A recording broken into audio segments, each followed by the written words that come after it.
Bonjour et bienvenue sur cette nouvelle vidéo pour Crazy Little Crafts. Je suis Elise alias Nalveachan et comme vous pouvez le voir aujourd'hui, on va faire du bullet journal.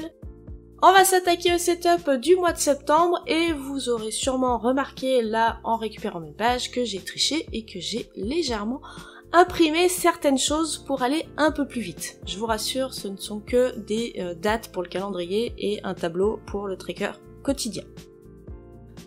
Je commence tout de suite par la page de présentation du mois, on va dire, en tout cas celle qui sert plus ou moins de coupure avec le mois précédent.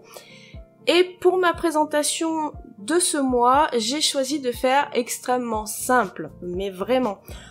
Souvent je fais beaucoup de choses, je mets beaucoup d'éléments, il y a beaucoup de colorisation au niveau des tampons, mais pour une fois j'avais envie de quelque chose de plus léger, de beaucoup plus soft, donc vous allez voir, on va avoir des pages qui n'ont pas énormément de travail. Forcément la première page c'est là où il y en a le plus chez moi. Niveau référence de tampons, je vous invite à aller voir en barre d'informations de la vidéo puisque je vous mettrai tout ce que j'ai utilisé et il y en a pas mal comme vous pouvez le constater déjà dès maintenant. Évidemment, il y a le tampon septembre de la mini planche mensuelle mois de septembre. Vous avez la planche de tampon petite tache qui m'a servi à essayer de faire le halo autour du mois. J'ai également utilisé la bombe de peinture avec le spray de la planche graffiti dessinée par Laetitia qui vient juste de sortir. Et j'ai ressorti la planche de tampon, c'est la rentrée de l'année dernière, puisque septembre, c'est la rentrée des classes, voilà, tout bêtement. Niveau couleur, je vais rester dans des tons un peu lilas, un peu mauve, un peu lavande, comme vous préférez. Je vais utiliser donc ce feutre Tombow qui est légèrement plus rosé que l'encre Distress Oxide que j'ai utilisé pour le mois de septembre. Néanmoins, on reste quand même dans une gamme de couleurs extrêmement similaire. Pour les mises en couleur, ça va être très simple, quelques crayons de couleur et le Tombow violet. Il y aura également un feutre gris Faber-Castell et une encre Distress Oxide grise également. Mais voilà, rien de très changeant par rapport à ce que vous voyez déjà sur cette première page.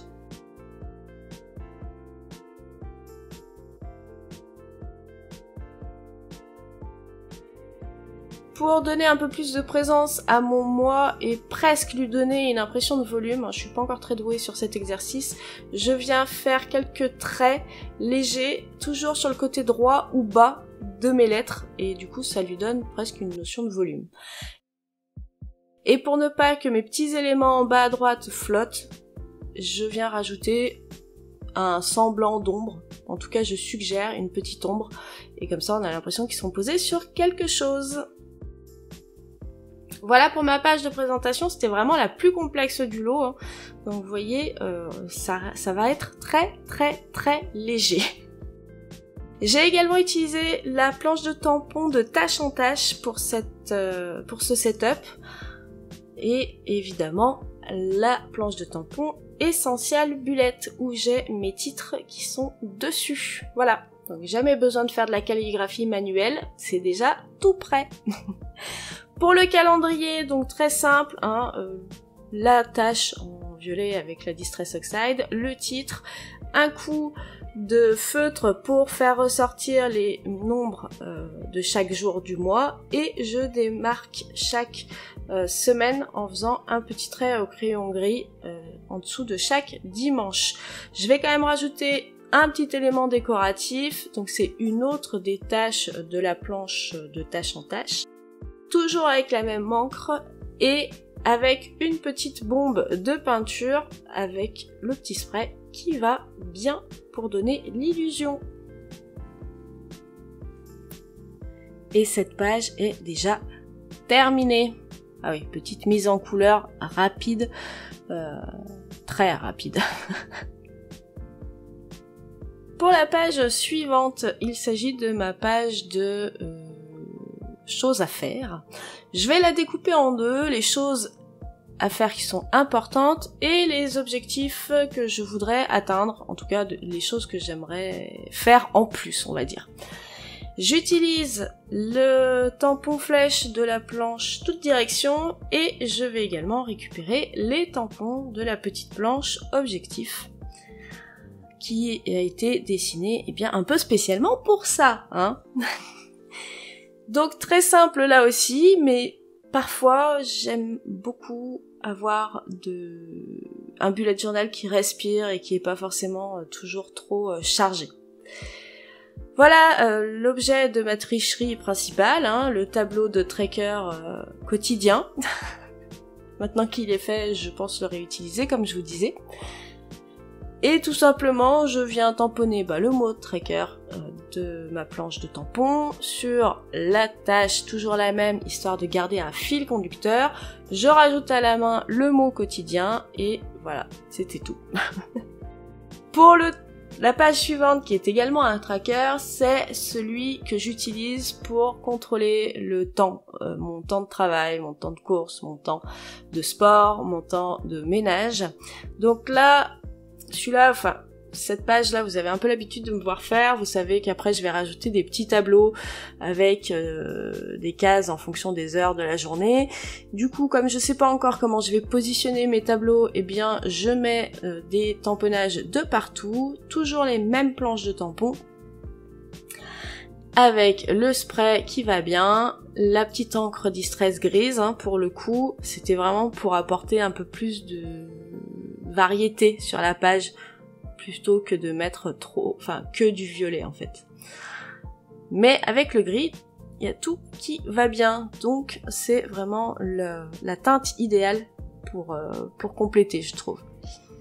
Voilà. Petite mise en couleur rapide, et évidemment après je vais venir découper mes tableaux puisqu'ils sont pré-imprimés sur des feuilles blanches adhésives.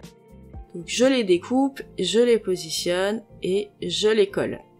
Évidemment, comme j'ai fait ma page avant de savoir comment j'allais positionner mes petits tableaux, il y a des éléments qui sont masqués, mais je trouve que c'est une bonne chose parce que ça rajoute en fait un peu de dynamique à l'ensemble plutôt que d'essayer de tout faire pour que ça touche pas les tableaux. Voilà.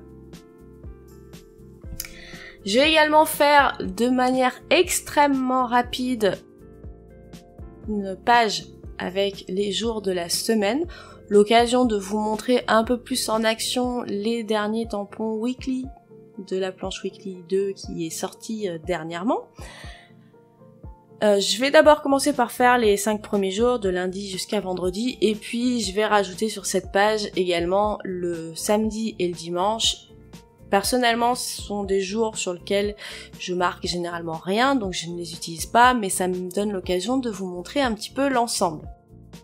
Et si vous avez une presse à tamponner, voilà, moi j'ai préparé mes semaines suivantes, donc les 3 qui ont suivi. J'ai simplement positionné tous mes jours de semaine, en laissant suffisamment d'espace pour que sur le côté ça ne vienne pas empiéter sur les trous de classeur. Et je n'ai plus qu'à enchaîner les tamponnages. Et après, j'aurai plus qu'à faire la présentation si j'ai envie de varier un peu ou si je veux faire exactement pareil que sur la première semaine. Je serai libre, mais mes jours seront déjà tout prêts. Donc là, bien évidemment, il faut avoir des feuilles volantes en guise de support hein, pour votre bullet journal.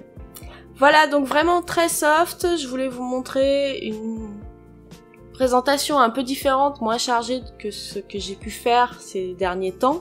N'hésitez pas à me dire ce que vous en pensez, j'aimerais beaucoup connaître votre avis, savoir si vous êtes plus sur ce genre de présentation très légère ou si vous préférez les présentations plus chargées.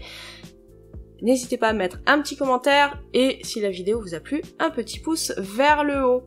On se retrouve très bientôt pour de nouvelles créations. En attendant, je vous souhaite plein d'idées créatives et je vous fais d'énormes bisous. Bye bye!